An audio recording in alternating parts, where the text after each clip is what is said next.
अजी कब तक घर में बैठे रहोगे और इस तरीके से भौं भौं करके सोते रहोगे? उठो भी। अरे अरे बिजली, क्यों बिजली गिरा रही है मेरे ऊपर? कालू कौआ अपनी पत्नी बिजली के साथ जंगल में रहता था। कालू कौआ के पास कोई खास काम नहीं था। कालू दूसरे के खेतों में काम करता था। बिजली बहुत परेशान थी। देखो तो मेरी किस्मत फूट गई है जो तुमसे शादी हो गई है।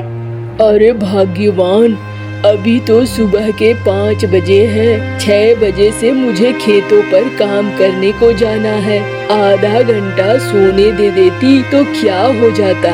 हाँ हाँ, तुम तो सोते रहो, मुझे तो समझ में नहीं आता है। अजी मैं तो ये कहती हूँ, आप कोई और काम धंधा क्यों नहीं देखती हो? अरे भाग्यवान, कोई और काम धंधा क्या देखूं? दूसरे के खेतों में काम तो करता ही हूँ ना। अपने खेत होते तो एक बात अलग होती। दूसरे के खेतों में काम करने से हमें सोना चांदी नहीं, भरपेट भोजन भी नहीं मिलता है। मैं आपसे दूसरी पत्नियों की तरह सोना चांदी नहीं मांग रही। मैं तो सिर्फ 2 वक्त का भोजन मांग रही हूँ। अच्छे से भरपेट क्या वो भी मुझे नहीं मिलेगा? अरे भाग्यवान, समझ गया मैं। देखता हूँ, मैं कोई और काम धंधा ढूंढता हूँ और मुझे यकीन है कुछ न कुछ जरूर मिल जाएगा। कालू कौआ वहाँ से निकल आता है और खेतों में काम करने लगता है। आज मैं कुछ न कुछ और भी काम धंधा जरूर देखूंगा। जाता हूँ मैं पहले मुखिया के पास और मुखिया जी से बातें करता हूँ। शायद उन्हें कुछ मुझे देने को मिल जाए। कालू कौआ बाज मुखिया के पास पहुंचता है। अरे कालू, आओ आओ, बड़े दिनों बाद दिखाई दिए। मुखिया जी, आपसे मदद मांगनी थी। हाँ हाँ कालू, बोलो। मुखिया जी, मेरे घर का खर्चा भी नहीं चल रहा है। मुझे आपकी मदद चाहिए और मुझे कोई काम दिलवा दीजिए। ऐसा काम जिसमें कुछ आमदनी हो। ये तो बड़ी गंभीर बात कह दी तुमने। काम तो बहुत सारे हैं, लेकिन आमदनी वाला काम। अच्छा कोई बात नहीं है, मैं ध्यान रखूंगा। तुमने अब मुझे कह दिया ना, मैं मन में रखूंगा कैसे कैसे करना है। कोई भी अगर काम आता है तो मैं तुमसे सबसे पहले बोलूंगा। हाँ हाँ मुखिया जी, बिल्कुल। न कह के कालू वापस खेतों में आ जाता है और काम करने लगता है।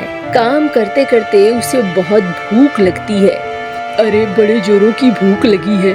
जाता हूँ, छगन के ढाबे का खाना तो बहुत मशहूर है, वहीं से खा लेता हूँ। छगन चील के ढाबे पर पहुँचता है। छगन बत्तख के ढाबे पर पहुँचता है। कालू कौआ, अरे छगन भैया, एक प्लेट खाना खिला दो। अरे ओ चील चील, हाँ मालिक, आया मालिक। ये इसे दे दो खाना, क्या चाहिए पूछ लो। हाँ कालू कलमुहे, बता तुझे क्या चाहिए। देखो भैया, एक तो ऐसे बात मत करो और मुझे ना देसी घी में लगी हुई रोटियां, दाल और थोड़ा चावल दे दो। बड़े जोर की भूख लगी है। अभी लो काले, लेके आया मैं। चील ने खाना दिया और कालू को इतनी जोर की भूख लगी थी कि कालू सारा खाना चटपट खा गया। भर पेट खाना खाने के बाद कालू ने चील को कहा, हाँ भाई बताओ तुम्हारा क्या दाम हुआ। 1000 रुपए हुए हैं। अरे ये कैसी बात कर रहे हो? दाल चावल रोटी के 1000 रुपए? ये ढाबा है, कोई 5 स्टार होटल नहीं है। तो सुन, यहाँ का यही कीमत है और तुझे देना होगा। ऐसा कहाँ कैसा चलेगा? 1000 रुपए? अरे भाई 1000 रुपए तो मेरी आमदनी भी नहीं है। महीने के भी मैं 1000 नहीं कमा पाता। मैं एक थाली के 1000 रुपए कहाँ से दूंगा? अरे फटीचर, तू छगन के इस ढाबे पर खाने क्यों आया? छगन के ढाबे पे तो बड़े बड़े लोग आते हैं खाने के लिए। छगन का ढाबा मशहूर है जंगल में, तुझे यहाँ आना ही नहीं था। अब सुन, मैं अभी बुलाता हूँ छगन को। ओ मालिक मालिक मालिक, जरा आना। अरे क्या हो गया चील, क्यों मुझे बुला रहा है? वहाँ ढेर सारे पैसे गिनने बचे हुए हैं। मालिक, इसने भरपेट खाना खाया है और अब ये पैसे नहीं दे रहा है मालिक। अरे ये क्या बात है कालू, पैसे तो तू दे। अरे भैया, ये क्या कह रहे हो? 1000 रुपए मांग रहा है ये। अरे ठीक तो मांग रहा है, हमारे भोजनालय का खाना महंगा है और जब तेरे पास पैसे नहीं थे तो तू क्यों आ गया हमारे होटल में खाने के लिए? अरे भैया, ये ढाबा है, होटल नहीं। अरे ढाबा ही सही, तू आया क्यों? कल मुहे, जब तेरे जेब में फूटी कौड़ी नहीं थी, यहाँ खाना खाने क्यों आया? कुत्ते कमीने, तुझे कुछ समझ में आता है? अरे जगन भैया, आप इस तरीके से गाली गलौज मत करो, ये अच्छी बात नहीं है। आप मुझे अपमानित कर रहे हो। भैरव कौवा भी आ जाता है। अरे जगन भाई, क्या बात है? क्या चल रहा है यहाँ पे? मैं तो खाना खाने आया था, देख रहा हूँ यहाँ तो कुछ अलग ही सीन है। अरे देख बिल्लू, ये क्या कर रहा है? इसने खाना खाया ढाबे का, पैसा नहीं दे रहा है। अरे तो फिर इसकी धुलाई कर दो। देख क्या रहे हो? ऐसे लोगों की धुलाई ही होती है, एक ही मात्र उपाय है। ठीक कह रहा है तू। चील, झगन और बिलुआ तीनों मिलकर खूब पीटते हैं कालू को। कालू रोने लगता है। अरे ओ कालू कलमुहे, तेरे से मैंने अपने ढाबे का बर्तन नहीं धुलवाया।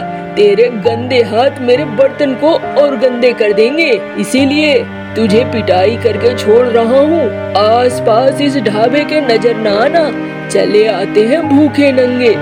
कालू कौवा रोते रोते अपने घर पहुँचता है। बिजली उसे रोते हुए देखती है। कालू कौवा सारी बात बिजली को बता देता है। आप चिंता मत करो, हम मुखिया जी के पास जाएंगे। मुखिया जी जरूर कुछ न कुछ उपाय निकालेंगे। दोनों ही मुखिया बाज के पास पहुँचते हैं। मुखिया जी देखिए, इसे मारा है कितनी बुरी तरीके से छगन ने। अरे लेकिन देखो, गलती तो कालू की ही है ना। छगन बत्तख के ढाबे की चर्चा पूरे जंगल में है और सभी जानते हैं कि उसका खाना होता है महंगा, तो फिर इसे जाने की जरूरत क्या थी? हाँ, जब पैसे नहीं थे तो इसे उस ढाबे पर नहीं जाना चाहिए था ना। लेकिन इसका मतलब ये तो नहीं है कि वो इन्हें पीटे। वो मोहलत दे देते, 1 महीने की, 2 महीने की। हम कहीं न कहीं से पैसे जुगाड़ करके देते। इन्हें पीटने से क्या होगा? क्या पैसे मिल गए उनके? हाँ, ये जो तुमने कहा, ये गलत किया है उसने। मैं उससे मिलूंगा, मैं उसको बोलूंगा। तुम परेशान मत हो। जाओ बिजली, कालू को ले जाओ और मरहम पट्टी कर दो। बिजली कालू को लेकर वापस आ जाती है। मुझे तो नहीं लगता है मुखिया जी कुछ भी करने वाले हैं। मुखिया जी तो तुम्हें ही दोष दे रहे थे। हाँ, मैंने देखा, मुखिया जी मुझे ही दोष दे रहे थे। मैं इस अपमान का बदला बहुत बुरा लूंगा। देख लेना बिजली, मैं आ रहा हूँ। अरे कहाँ जा रहे हो? अब धीरे धीरे रात होने वाली है, रुक जाओ। कालू कौवा गुस्से में घर से निकल जाता है और निकलते निकलते जंगल के अंधेरे हिस्से में पहुंच जाता है। वहां वो एक पेड़ के नीचे बैठकर रो रहा होता है। तभी वहां पर उसे एक बूढ़ा बाज दिखाई देता है। अरे बेटा, क्या कर रहे हो तुम इस जंगल में? अरे बाबा, क्या यूं ही आ गया था थोड़ा मन बहलाने के लिए। अरे लेकिन तुम्हें पता है तुम जंगल के किस हिस्से में हो? नहीं बाबा, जंगल में ही हूँ। अरे जंगल के भूतिया जगह पे हो तुम। ये किसी के लिए भूतिया है तो किसी के लिए जादुई है। लेकिन मुझे तुम भूखे लग रहे हो, ये लो खाना खाओ। और एक थाली में बहुत सारे व्यंजन आ जाते हैं। कालू एक बार थाली देखकर भूखा था तो उसे भूख लग जाती है। भूख तो लगी है, नहीं नहीं भाई, मैं आपका ये खाना नहीं खाऊंगा, मुझे नहीं खाना है। मेरी पत्नी जो बनाएगी मैं वही खाऊंगा। अरे ये कैसी बातें कर रहे हो, खा लो भाई, क्या हो गया तुम्हें? नहीं नहीं, आप मुझे ये खाना खिलाओगे, फिर आप मुझसे पैसे मांगोगे, मेरे पास पैसे होंगे नहीं, और फिर आप मुझे मारोगे। ये मैं खाना नहीं खाऊंगा।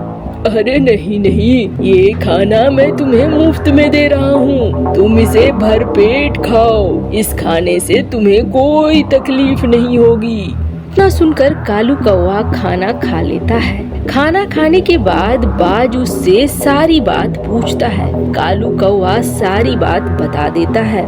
देखो भाई कालू, हम पंछी इस जंगल में रहते हैं, हमारा एक परिवार है। जंगल के इस हिस्से में लालची पंछी नहीं आ सकते, अगर वो आते हैं तो मारे जाते हैं। जंगल के इस हिस्से में सिर्फ अच्छे पंछी और अच्छे दिल वाले ही आते हैं। तुम बताओ, मैं तुम्हारी कैसे मदद कर सकता हूँ? अरे नहीं नहीं, मुझे आपकी कोई मदद नहीं चाहिए। मैं तो बस एक ढाबा खोलना चाहता हूँ जिसमें मात्र 10 रुपए में गरीब हो या अमीर हो सभी को खाना मिले।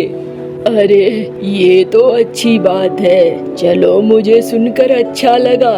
ये लो, ये एक जादुई थाली है। तुम इस थाली के बारे में सिर्फ अपनी पत्नी को बताना और किसी भी को नहीं। इस थाली से तुम जो व्यंजन मांगोगे वो मिलेगा।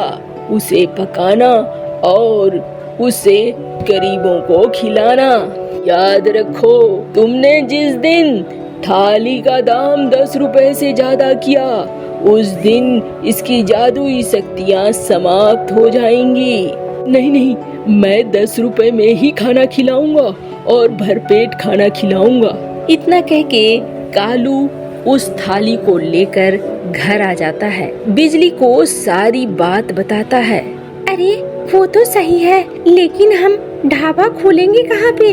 अरे अपने ही इस घर के आगे ही ढाबा खोलेंगे, यहीं पर। अगले दिन बिजली और कालू ढाबा खोल देते हैं। मीनू मौसी वहाँ पहुँचती है। अरे काले कल मुहे, तूने ढाबा खोला है? अरे मैंने तो सुना था परसों तरसों तेरी खूब पिटाई करी थी छगन सेठ ने।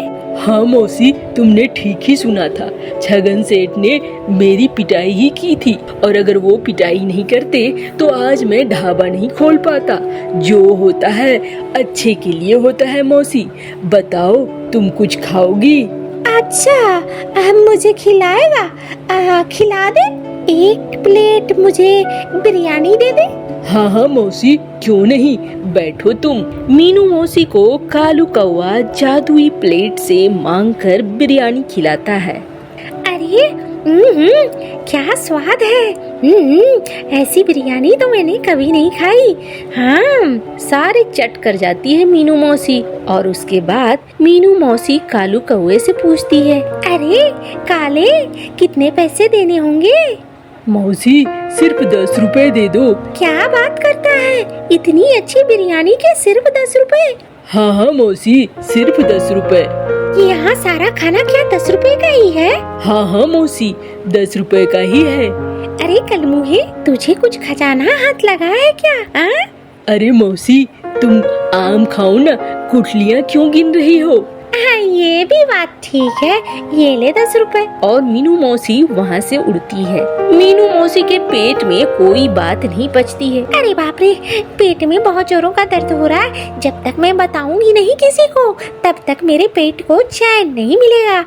किसे बताऊं, किसे बताऊं? गुन्नू, अरे ओ गुन्नू, गुन्नू सुन तो। अरे गुनगुन सुन। अरे मौसी बताओ, कैसी हो?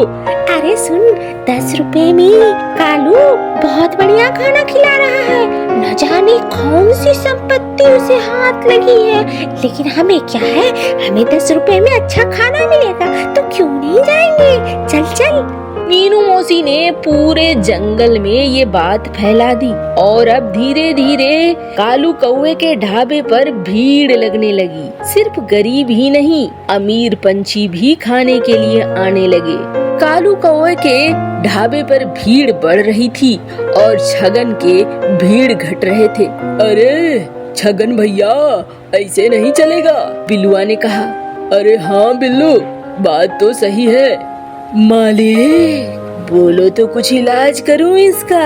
इलाज तो करना ही पड़ेगा ची। इससे का पहले पीछा करते हैं, देखते हैं आखिर इसके पास इतना धन आया कहाँ से।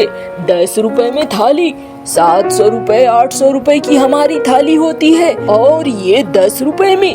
15 दिनों तक छगन पीछा करता है कालू कौवे का, लेकिन उसे कुछ भी पता नहीं चलता है।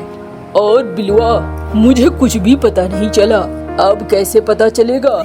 अरे मालिक, मैंने तो कहा ही पता चल जाएगा मालिक, बस उसे घेरना है और पिटाई करनी है उसकी, सब बता देगा मालिक। कालू कौवे को तीनों घेर लेते हैं।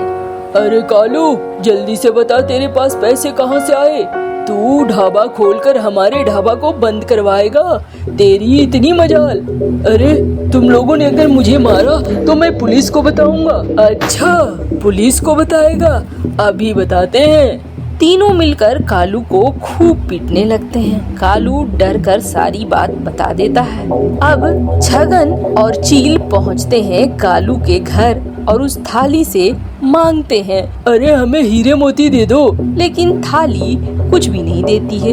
अरे मालिक, लगता है ये थाली सिर्फ खाना देती है। अरे मुझे देसी घी की पुड़िया दे दो। लेकिन थाली फिर भी कुछ नहीं देती है। अरे ये झूठ बोल रहा है, कुछ और ही है, ये जादुई थाली वाली नहीं है, चलो यहाँ से। छगन के सामने जादुई थाली कोई जादू नहीं दिखाती है और आखिरकार छगन हार कर चला जाता है। लेकिन जैसे ही कालू थाली से खाना मांगता है, वैसे ही खाना आ जाता है। अब कालू का ढाबा आराम से चल रहा था और छगन के ढाबे में ताला लग चुका था। पिताजी, आज मुझे बाजार ले जाएंगे क्या? अरे क्यों नहीं, माँ से तो पूछाओ। माँ मुझे जाने दो। अरे नहीं, बाजार में बहुत भीड़ रहती है। अरे बिजली, क्यों परेशान हो रही हो, जाने दो बच्चे को। अजी, आप सब्जियाँ बेचोगे कि इसका ध्यान रखोगे? अरे कोई नहीं, जाने दो, वैसे भी सब्जियों का बहुत बड़ा बाजार है वो। मैं तो एक टोकरे में लेकर बैठा रहता हूँ, कभी कोई सब्जी बिक जाती है तो किस्मत से, वरना ज्यादातर समय तो खाली ही रहता हूँ। अच्छा, देखो फिर, अगर तुम ले जा सकते हो तो ले जाओ। चलो मुन्ना।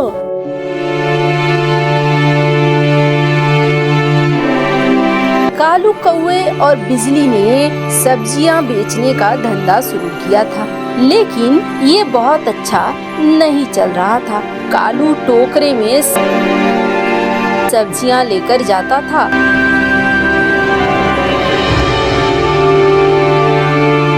और बेचता था। कभी सब्जी बिकती थी और कभी सब्जी नहीं बिकती।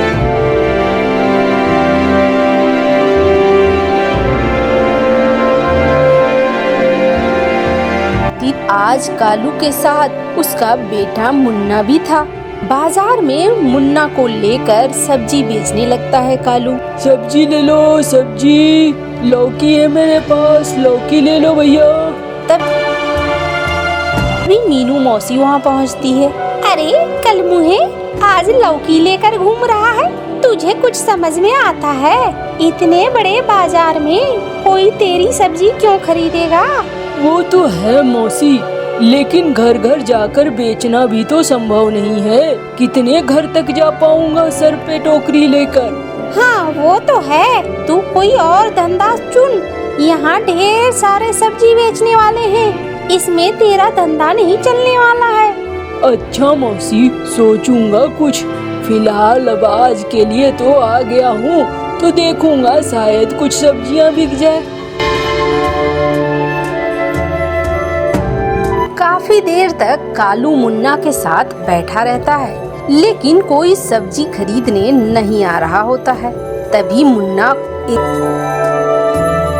एक आइसक्रीम वाले को देखता है। पिताजी, मुझे आइसक्रीम खिला दो ना, मुझे आइसक्रीम खाने का मन कर रहा है। अरे बेटा, आइसक्रीम मेरे पास तो मात्र 10 रुपए ही है। पिताजी, 5 वाली एक आइसक्रीम खिला दो। अच्छा चलो। दोनों पहुंचते हैं आइसक्रीम वाले के पास। अरे भाई, एक आइसक्रीम दे दो मेरे बेटे को।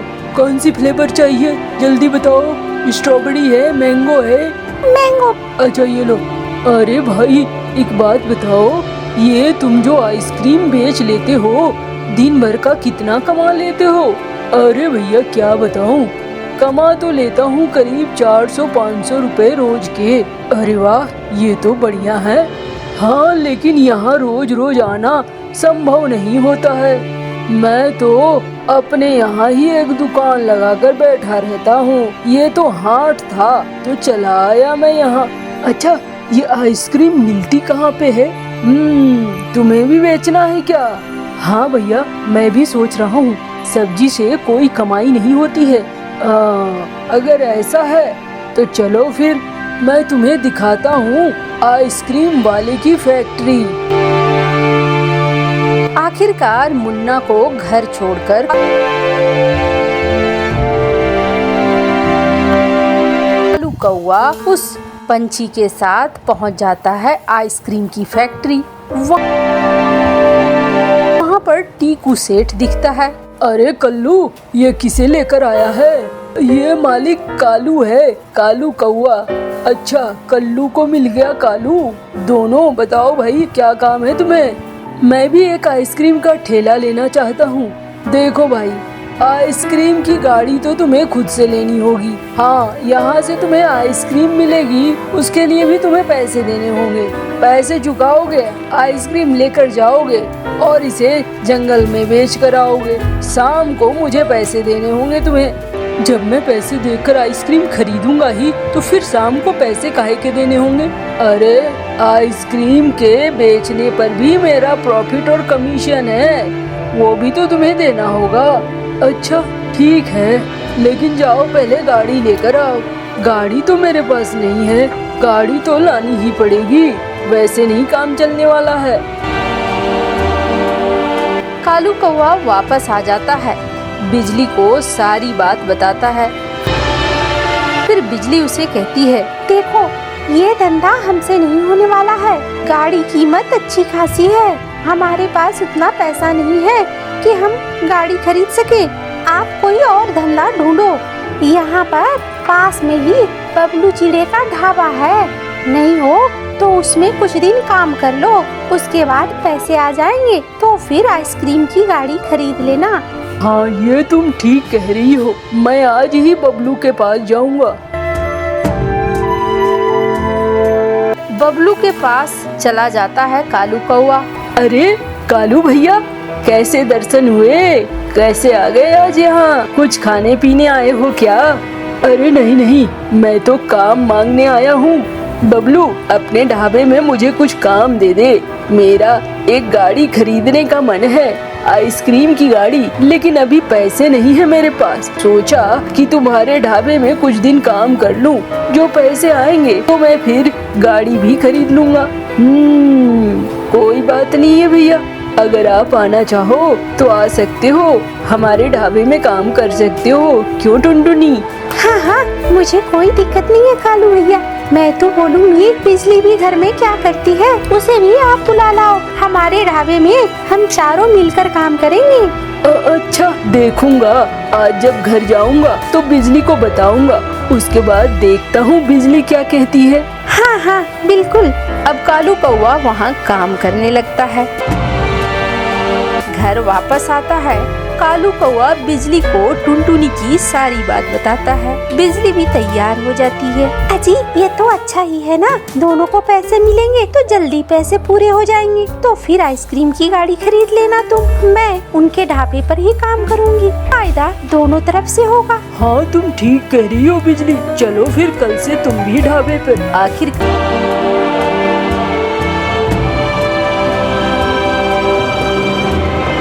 दोनों ढाबे पर चले जाते हैं। चारों मिलकर ढाबे में कामकाज करने लगते हैं। एक दिन एक ग्राहक कहता है, अरे भैया, आइसक्रीम नहीं रखी है का? नहीं, आइसक्रीम नहीं है, यहाँ तो सिर्फ खाना ही मिलेगा। ये क्या बात हुई? अरे आइसक्रीम भी रखो ना, खूब बिकेगा।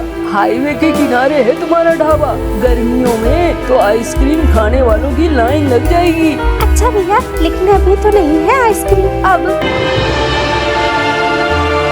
रात भर बबलू सोच रहा होता है। टुनटुनी, तुमने देखा पंछी आइसक्रीम ढूंढ रहे थे। जैसे जैसे गर्मी का मौसम आएगा ना, वैसे वैसे आइसक्रीम ढूंढने वालों की संख्या बढ़ती जाएगी। हाँ ये तो है, लेकिन हम आइसक्रीम लाएंगे कहाँ से? अरे कालू को पता है, कालू आइसक्रीम की दुकान खोलना चाह रहा था, उसे ही बोलेंगे, वही ले आएगा। अगले दिन बबलू कालू को कहता है, अरे कालू भैया, आपसे एक काम था। हाँ, बोलो बबलू। मुझे न कुछ आइसक्रीम चाहिए थे। मैं सोच रहा हूँ ढाबा में आइसक्रीम भी रखूं, एक फ्रिज ले लूंगा। लेकिन आइसक्रीम कहाँ से मिलेंगे? अरे आइसक्रीम तो तुम खुद भी बना सकते हो। नहीं, उतना मेहनत नहीं करना है, बस खरीदी गई आइसक्रीम को फ्रिज में रख देना है। तो फिर मुझे एक फैक्ट्री पता है, वहाँ से आइसक्रीम मिल सकती है। ठीक है कालू भैया, आप ही चली जाना और वहाँ पर फैक्ट्री वाले से बात कर लेना। मैं रोज के 2000 दे दूंगा आपको। 2000 की आइसक्रीम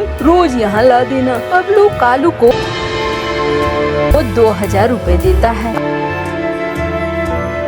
कालू 2000 रुपए लेकर जाता है और 1000 रुपए की ही क्रीम खरीद कर लाता है।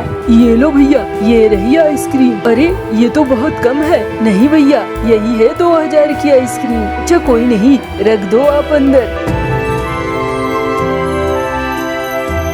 अब रोज रोज कालू 1000 रुपए बचाने लगता है।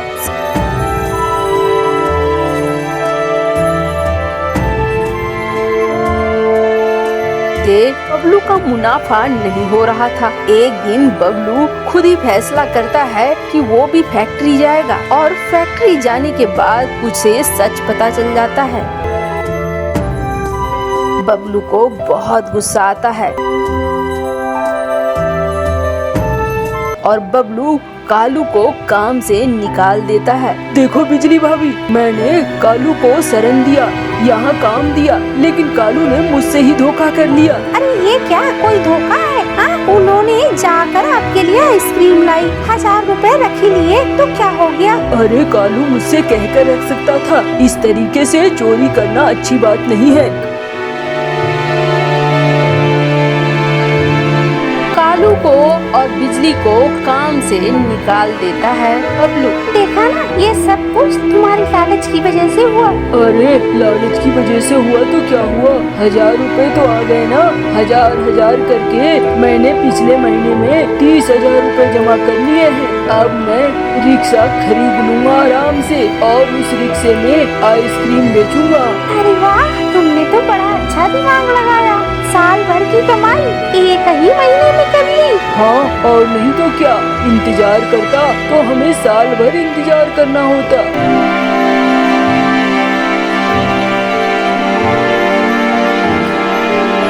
आखिरकार कालू कौवे ने आइसक्रीम की एक गाड़ी ले ली और 2000 रुपए